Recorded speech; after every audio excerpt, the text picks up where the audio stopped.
Il y a quelques mois, je suis tombé sur une vidéo qui m'a retourné l'estomac. Un dentiste canadien filmait ce qui se passe sous les gencives de ses patients.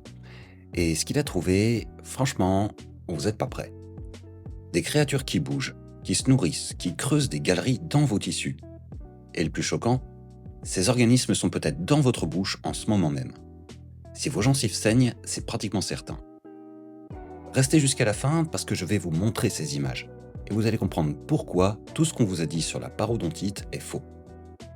Ce dentiste, c'est le docteur Mark Bonner, 45 ans d'expérience, spécialiste de la parodontite au Canada. Mais contrairement à 99% de ses collègues, lui utilise un microscope pour examiner ses patients. Vrai microscope de laboratoire, grossissement 400 fois, pas une simple loupe. Et ça change tout. Parce que ce que voit le docteur Bonner depuis 30 ans le préoccupe énormément. Selon ses observations, dans 100% des cas de parodontite, il trouve la même chose. Des parasites, des amibes, des organismes vivants qui se nourrissent de vos gencives. Mais voici le scandale. Ces parasites sont connus de la science depuis 1849. Vous avez bien entendu. 175 ans qu'on sait qu'ils existent. Pourtant, quand avez-vous entendu votre dentiste en parler pour la dernière fois ? Peut-être jamais. Selon le docteur Bonner, on dissimule la vraie nature de ce qui est sous la gencive. On vous dit jamais qu'il y a des parasites, des amibes gingivales. Alors qu'est-ce qui vit exactement dans vos gencives malades ? Premier parasite, c'est Entamoeba gingivalis. Et le plus fou, c'est qu'il n'est pas nouveau. Il a été découvert dès 1849 par le chercheur russe Gross, et déjà en 1914, on le liait à la maladie des gencives. C'est une amibe, un organisme unicellulaire qui se déplace avec des pseudopodes, comme des petits bras qui s'étendent pour capturer la nourriture. Sa nourriture ? Vos globules blancs, vos cellules gingivales, votre inflammation. Deuxième parasite, Trichomonas tenax. Celui-là, il a un flagelle, une queue qui lui permet de nager dans vos tissus gingivaux. Pour vous donner une idée, il est 10 fois plus petit qu'un cheveu. Et il est redoutable. Un seul de ces parasites peut en créer 4 autres. Vous imaginez ça ? En ce moment même, pendant que vous m'écoutez, le docteur Bonner les voit bouger en temps réel sous son microscope. Ces parasites creusent littéralement des galeries dans vos gencives. Ils se nourrissent de l'inflammation qu'ils créent, créant un cercle vicieux parfait. Voici le chiffre qui fait froid dans le dos. Selon les études citées par le docteur Bonner, notamment celle du docteur Lysgarten de 1981, ces parasites sont présents dans 100% des cas de parodontite active. 0% dans une bouche saine, 100% dans une bouche malade. Mais attendez, ça devient encore plus fou. En 1925, le Journal of American Dental Association organise même une formation spéciale pour enseigner aux dentistes le traitement de la piorrhée, l'ancien nom de la parodontite, et l'étude d'Entamoeba gingivalis. En 1981, le docteur Lysgarten publie l'étude définitive. 100% des cas de parodontite présentent des amibes. 175 ans de preuves scientifiques. Et pourtant, combien d'entre vous en ont déjà entendu parler ? Mais attendez, on vous dit toujours que la parodontite, c'est héréditaire, que c'est dans vos gènes, que vous y pouvez rien. Le docteur Bonner démonte ce mythe avec des faits tout simples. Pensez que chez les dentistes, il y a très peu de maladies parodontales. Chez les parodontistes, il y a moins de 1% de maladies parodontales.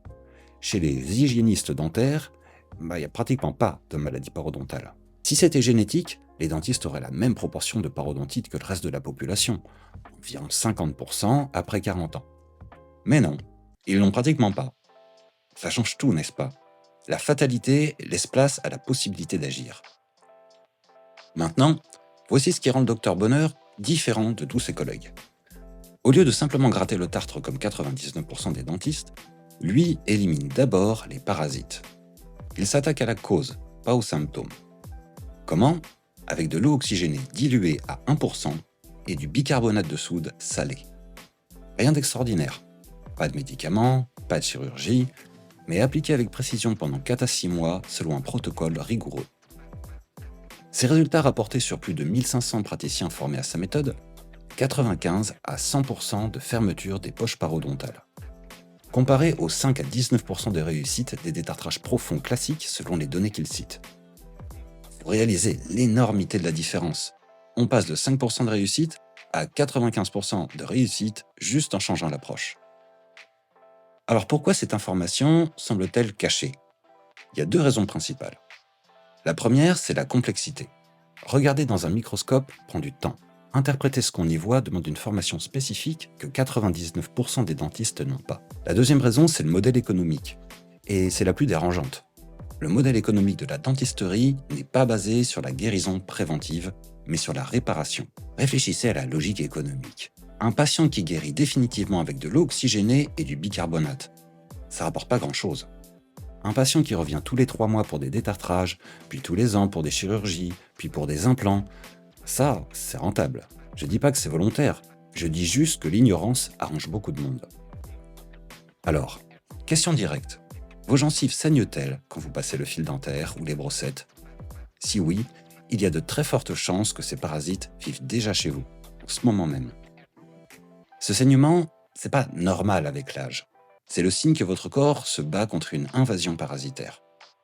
La bonne nouvelle, comme l'a démontré le Dr Bonheur, ces parasites peuvent être éliminés. L'arme la plus efficace pour déloger ces nids à parasites, c'est le fil dentaire, utilisé correctement.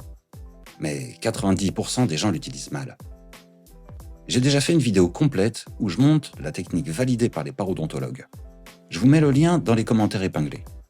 Si vous voulez l'enquête complète avec toutes les sources et les détails du protocole du Dr Bonheur, je vous ai mis le lien vers l'article complet juste en dessous en description. Maintenant, dites-moi en commentaire. Saviez-vous que de tels organismes pouvaient vivre dans votre bouche? Abonnez-vous pour continuer cette enquête avec moi. Dans la prochaine vidéo, on explorera pourquoi votre dentifrice mousse. Et vous n'allez pas en croire vos yeux.